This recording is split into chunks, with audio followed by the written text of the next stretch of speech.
Hello, everyone, and welcome back to Talking to the Void. I'm your friendly neighborhood host, and today we're continuing the series, The Death of the MCU, with my hot takes on how Endgame sealed Marvel's tragic fate by absolutely ruining the Avengers and giving them dissatisfying character arcs and endings. For this episode, I'm going to be discussing two of the Avengers. I'm going to be discussing both Thor and Hawkeye, and trust me, you'll see why.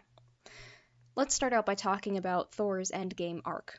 In essence, he fell into a deep depression after failing to stop Thanos in Infinity War. He stopped believing he was worthy, which meant that he couldn't pick up Mjolnir anymore, if he still even had it because it got destroyed in Thor Ragnarok. And he stopped taking care of himself, drowning his feelings in alcohol, video games, and junk food.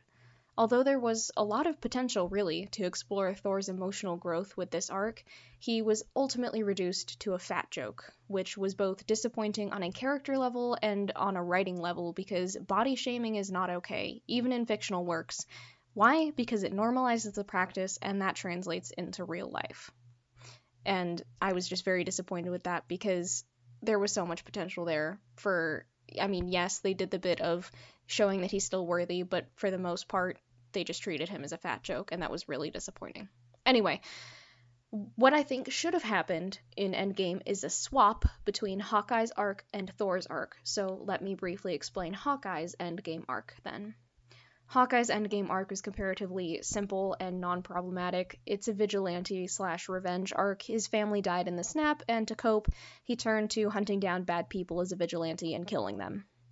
Now, here's why I think Thor and Hawkeye's arcs should have been flipped.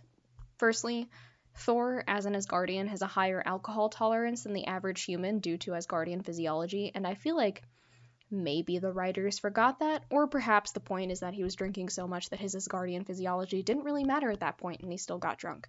Additionally, Hawkeye canonically struggles with alcoholism. At least one version of Hawkeye does in the comics. And I think it would have been really interesting to explore his difficulties with addiction in his character arc. As we've seen with Thunderbolts more recently, the MCU is shying away less from exploring mental health struggles and stuff, and I really applaud them for that. I think that there's still more that they could and should be doing with that, but I'm glad that they are actually properly entering that territory, in my opinion. I think it would have been really interesting instead to have seen Hawkeye struggling canonically with alcoholism and how he overcomes that, because addiction is such a huge thing, and it, I think, would make for a really great character arc to explore how he fell into addiction and then also how he overcomes it. My second point to all this is that Thor is and always has been a fighter. His solution has always been to dive into battle and beat up the enemy. It doesn't make sense to me that after his failure to defeat Thanos that he would simply give up. He's more the type to doggedly pursue the enemy to the ends of the universe for revenge, and I can easily imagine him spending the 5-year time skip tracking down Thanos and destroying Thanos' remaining minions along the way. I understand that this would not make sense with the bit towards the beginning of Endgame canonically, where the Avengers travel through space to confront Thanos, who then says that he, quote-unquote, used the stones to destroy the stones, which, by the way, is a dumb cop-out just for plot's sake.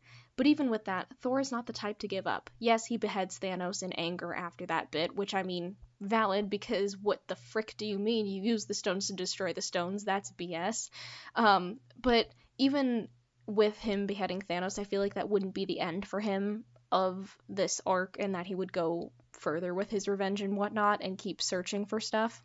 But anyway, to be honest, I just straight up would not have done the stupid using the stones to destroy the stones BS, and I would have come up with an alternate solution, like Thanos hiding the stones across the universe or something, which would then allow Thor to have this alternate arc that I've proposed, which I think is just better writing anyway, because yeah, I'm not going to keep ranting about this. Anyway, Hawkeye not having the type of powers that would allow him to pursue Thanos like Thor could seems more likely to me, Hawkeye seems more likely to me, that is, to fall into the trap of learned helplessness and attempt to drown his sorrows in alcohol away from the rest of the world. So just because I said that kind of weird, Thor has a lot more powers and abilities than Hawkeye because he's a demigod or god basically, and that would better allow him to have his revenge arc and pursue Thanos, whereas Hawkeye doesn't have any of that. He can't travel through space to find Thanos all on his own, So Hawkeye seems more the type to be like, well, frick, there's nothing I can do about this, and then turn to alcoholism to try to cope.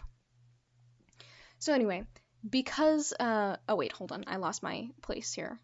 I did actually script these episodes, and then I deviated from the script and kind of screwed myself over here with the voiceover. But hey, I think it's more fun. It's like we're having a conversation a little bit then, and that this is, it feels more live, if that makes sense.